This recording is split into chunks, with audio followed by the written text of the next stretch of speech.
ప్రజలు కష్టసుఖాల్లో నిత్యం పాలు పంచుకుంటున్న వారిని ఎన్నికల్లో గెలిపించుకోవాలని మంత్రి బొత్స సత్యనారాయణ కుమారుడు డాక్టర్ బొత్స సందీప్ పిలుపునిచ్చారు.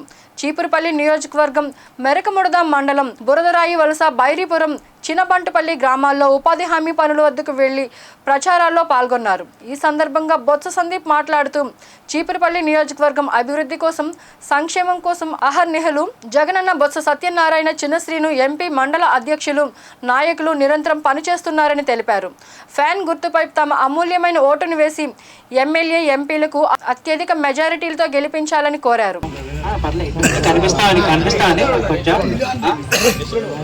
ఎప్పటి నుంచో నాన్నగారిని కానీ అలాగే ముందు అమ్మగారిని కానీ ఇక్కడ బెల్లాని చంద్రశేఖర్ గారు ఉన్నారు ఎంపీ గారు, ఆయన కానీ చదువు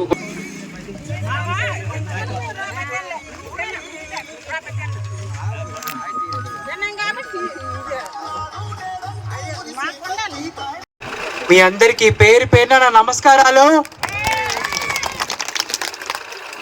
ఈ రోజున నా ముందే మీకు తెలియజేశారు ఎలక్షన్ సమయం, మళ్ళీ ఇంకొకసారి మీ ముందుకు వచ్చాం. ఇది మీ ముందుకు రావడం కొత్త ఏం కాదు, ఈ మధ్యనే ఇక్కడ ఉన్న ప్రజానికం అందరికీ పేరు పేరున ముందుగా నమస్కారాలు. ఈ రోజున మీరు ఎంతకాలంగా తీసుకున్న నాన్నగారు శ్రీ బొత్స సత్యనారాయణ గారిని అలాగే మన బెల్లాని చంద్రశేఖర్ గారిని ఎప్పటి నుంచో ఆదరిస్తున్నారు, అభిమానిస్తున్నారు. అలాగే 2004 నుంచి నాన్న పిల్లలు ముందెలగొండి స్కూళ్ళు నాడు నేడు కింద ఈ రోజు బెంచులు ఉన్నాయి. అలాగే మనకి 8th క్లాస్ లో ట్యాబ్లు ఇస్తున్నారు. అలాగే ఈ రోజు ఆహారం ఎవరికైతే ఇస్తున్నారు పిల్లలకి మీరు చూస్తున్నారు.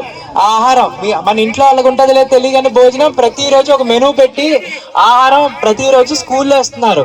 అలాగే ఈ రోజున వాళ్ళకి తగ్గట్టు కావాల్సిన బట్టలు కానీ అలాగే షూలు కానీ బెల్టులు కానీ పుస్తకాలు కానీ ఈ పేదల ప్రభుత్వం ఇది. ఎందుకు ఇలా చెప్తున్నానంటే మన గర్భిణీ స్త్రీ ఉన్నారనుకోండి, ఆ పోషకాహారం నుంచి అవ్వాతాతల పెన్షన్ వరకు ప్రతి కార్యక్రమాలు ఉన్నాయి. మీ మహిళలు చాలా మంది ఉన్నారు, ఈ చూస్తున్నారు. ఈ 5 సంవత్సరాల్లో డైరెక్ట్ గా బటన్ నొక్కితే మీ అకౌంట్లోనే ఏ దళారులు లేకుండా ఎప్పుడు జరగలేదు ఇది. అలాంటి ప్రణాళికలతో మీ ముందుకు మీ గురించి ఆలోచించే మనుషులే అలాంటి ముఖ్యమంత్రి మన ముఖ్యమంత్రి శ్రీ జగన్మోహన్ రెడ్డి గారు. అలాంటి ముఖ్యమంత్రిని మళ్ళీ వస్తేనే ఇలాంటి కార్యక్రమాలు కొనసాగుతాయి. అది కూడా గమనించాలని మీ అందరికీ కోరుతున్నాను.